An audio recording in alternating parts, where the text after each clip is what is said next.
दोस्तों, महामृत्युंजय मंत्र के बारे में तो लगभग सभी जानते हैं, लेकिन क्या आपको पता है कि आखिर इस शक्तिशाली मंत्र का उत्पत्ति कैसे हुई?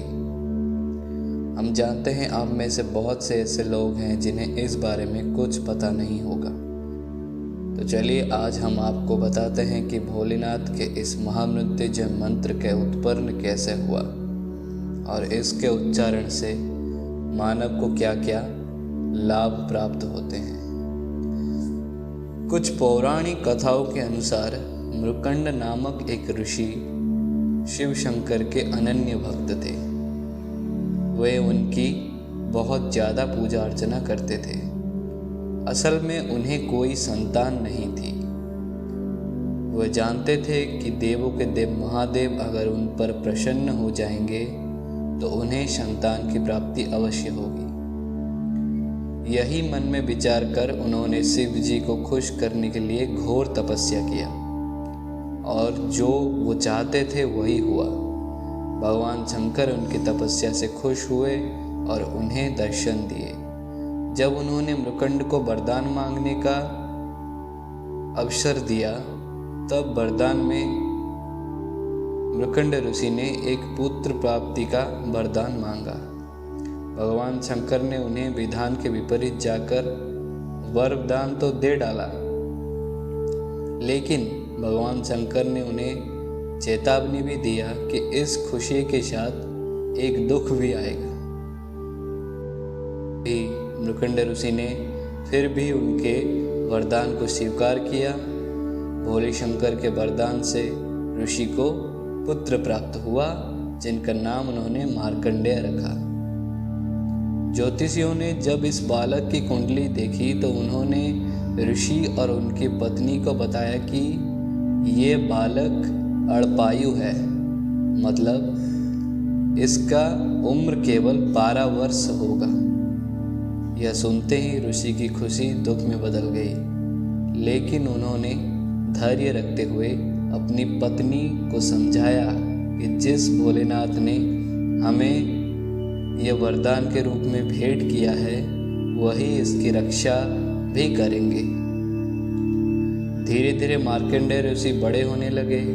उन्होंने अपने पिता से शिव मंत्र की दीक्षा ग्रहण की।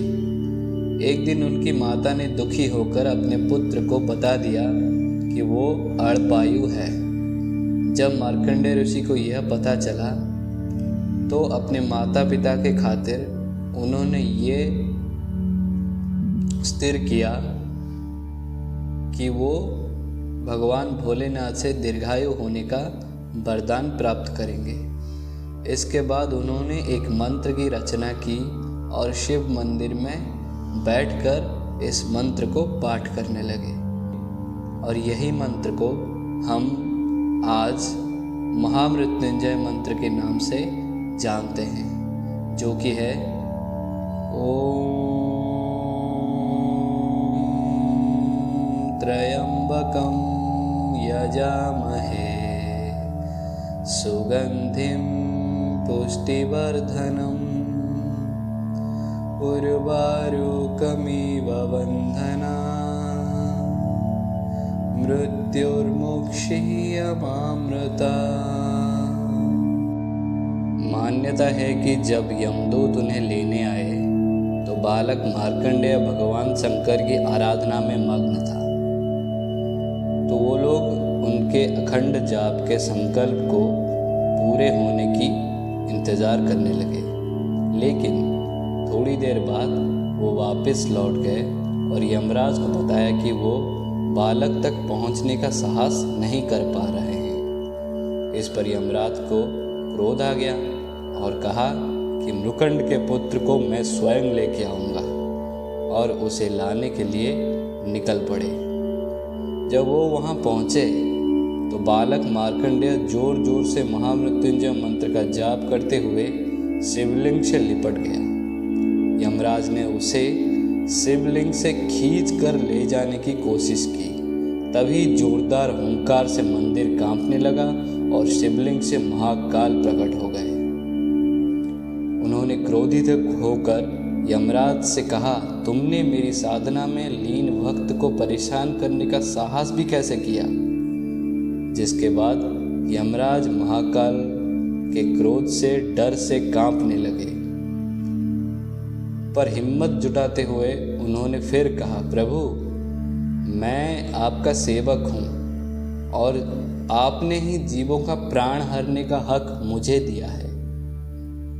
इतना सुनते ही भगवान का क्रोध थोड़ा शांत हुआ और वो बोले कि हाँ, तुम ठीक कर रहे हो, लेकिन मैं अपने इस भक्त की स्तुति से बहुत प्रसन्न हूँ और मैं इसे दीर्घायु होने का वरदान देता हूँ, इसीलिए तुम इसे नहीं ले जा सकते। इसके बाद यम ने शंकर भगवान को प्रणाम करते हुए कहा कि प्रभु, आपकी आज्ञा सर्वोपरि है। मैं आज क्या, कभी भी आपके भक्त मार्कंडेय द्वारा रचित महामृत्युंजय मंत्र को पाठ करने वाले का त्रास नहीं करूँगा। तो इस तरह महाकाल की कृपा से मार्कंडेय ऋषि दीर्घायु हो गए और भविष्य में उन्होंने बहुत सारे महामंत्र का रचना किया और उन्होंने एक ऐसे मंत्र की रचना की जिसका पाठ करने से काल तक को भी हराया जा सकता है।